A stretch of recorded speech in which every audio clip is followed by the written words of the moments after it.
thank you for choosing P. Alexander Computer Consultant.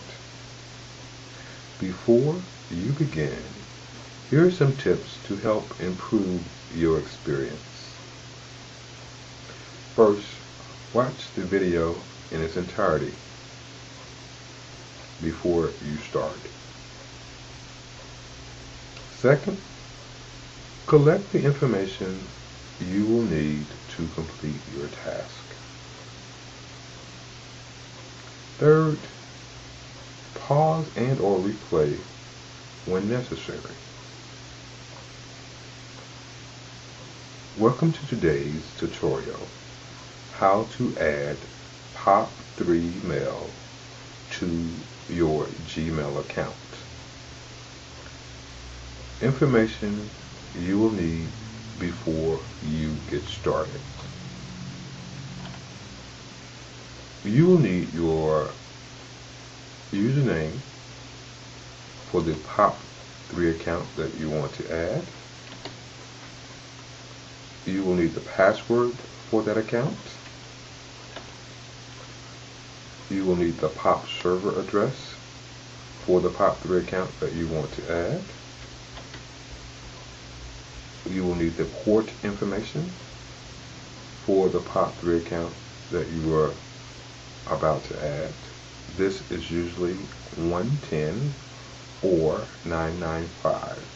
995 generally uses SSL. You will also need the SSL information.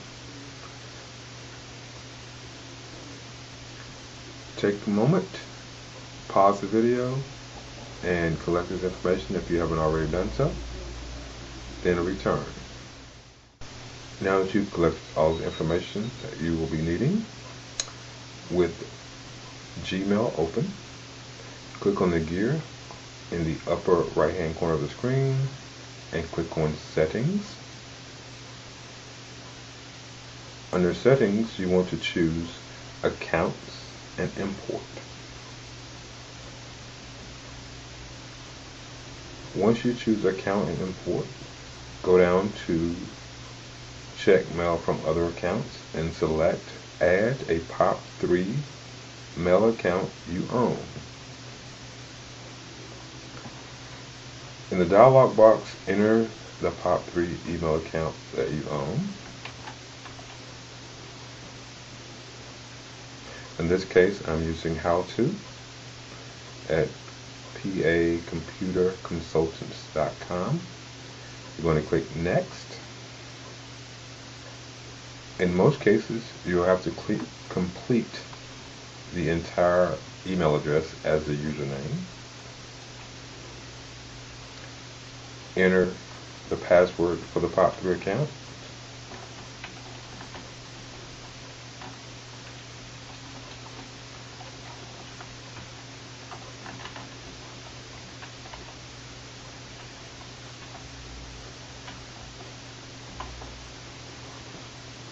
You're going to enter the POP server information that you collected earlier. This one is 110, but if it's an SSL, you want to change it to 995.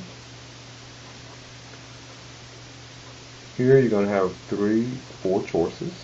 You're going to select leave a copy of retrieve mail on the server, which I always select because if I delete an email and then realize I need it again, I always have it on the original email. If your server doesn't require SSL, you can leave that blank.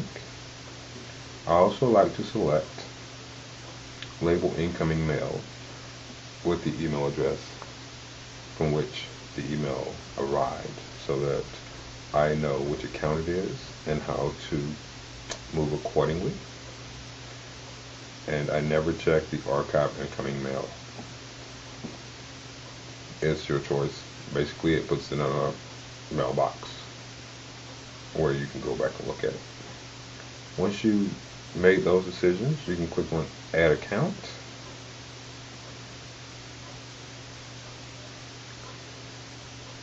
And as you see is asking you if you would like to send email from this account.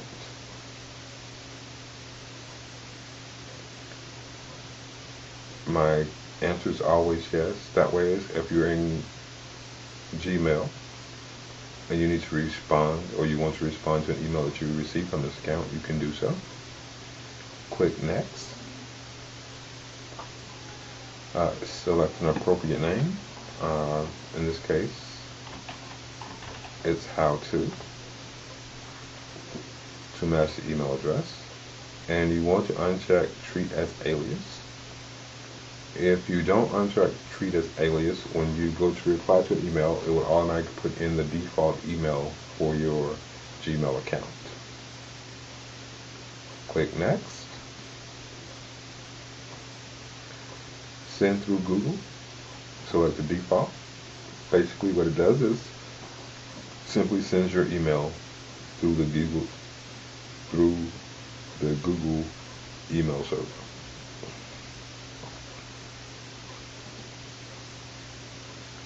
At this point, you want to send a verification email, and basically what this does is send you an email to verify that this email address is correct and that you entered it correctly. It's just a way of double checking that everything is okay. So you want to send the verification email, and then you want to open up your email account. So pause for a moment, open your email account, then enter the verification number.